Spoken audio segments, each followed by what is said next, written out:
అమ్మ ఇప్పుడు వరలక్ష్మి వ్రతం అనగానే మనం ముఖ్యంగా వాయినాలు ఇస్తూ ఉంటాము అమ్మవారికి.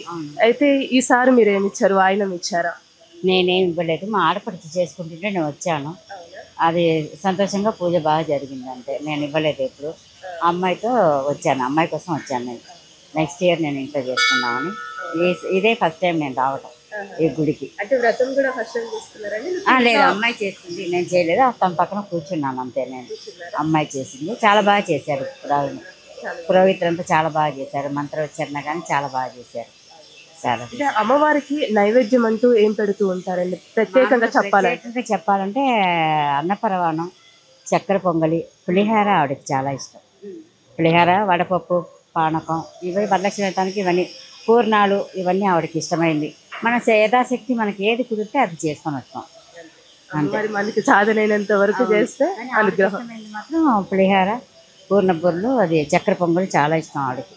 నైవేద్యం పెడితే బాగుంటుంది అందరికీ. Thank you so much.